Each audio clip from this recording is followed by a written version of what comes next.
1989. I'm 16 years old. You should have seen the hair that I had. It's wild. It went like down to here, and it's called a mullet, and it was in big time. I was in a car with Marshall Corrado. Marshall grew up in Revere, crazy kid, crazy story. I probably should not have been in a car with Marshall Corrado, ever, but there I was in the front seat.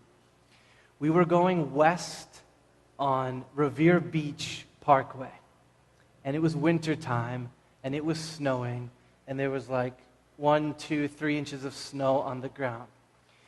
We were already going too fast, and we were coming up on that U-turn in Chelsea, where if you want to get on the other side of the parkway to take Route 1 North, you have to make a U-turn.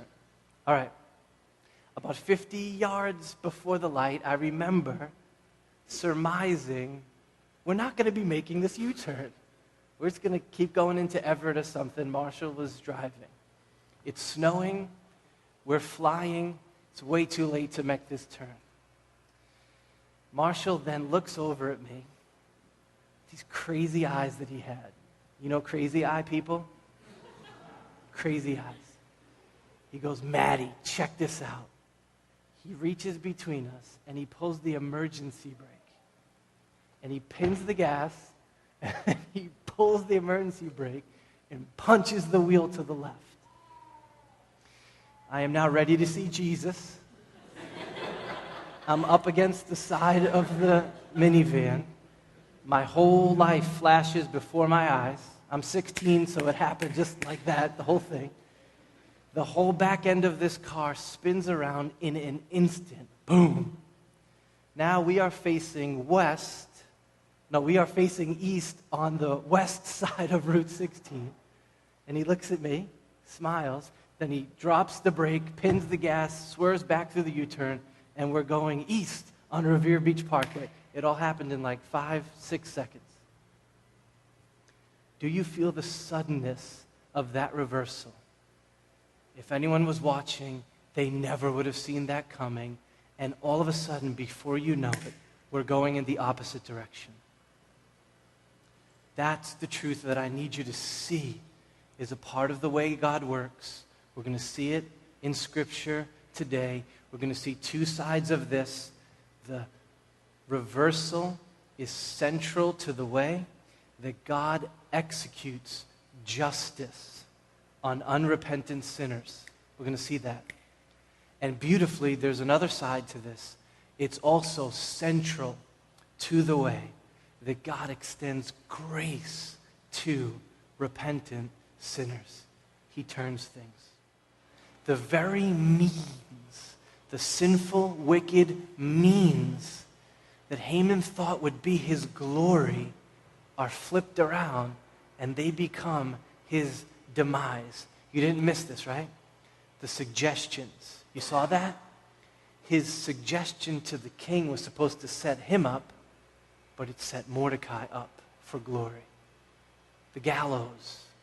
The gallows were set up by Haman for his glory, and he ends up pinned to them.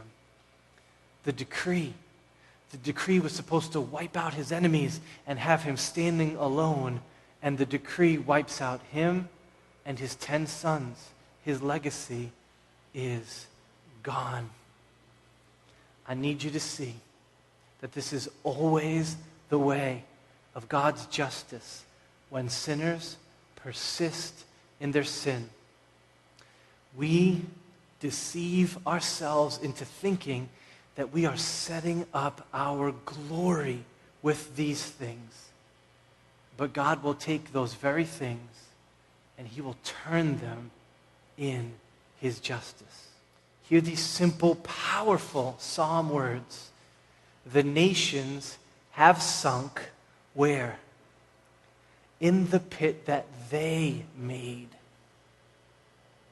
In the net that they hid, their own foot has been caught. The Lord has made himself known. He has executed judgment. The wicked were ensnared in the work of their own hands. What's the big idea of that text? God works justice, and how? By reversal. Okay, now why? Why does God work it this way? Why does he take the very means that a sinner uses to rebel against him and then lift themselves up to put them down?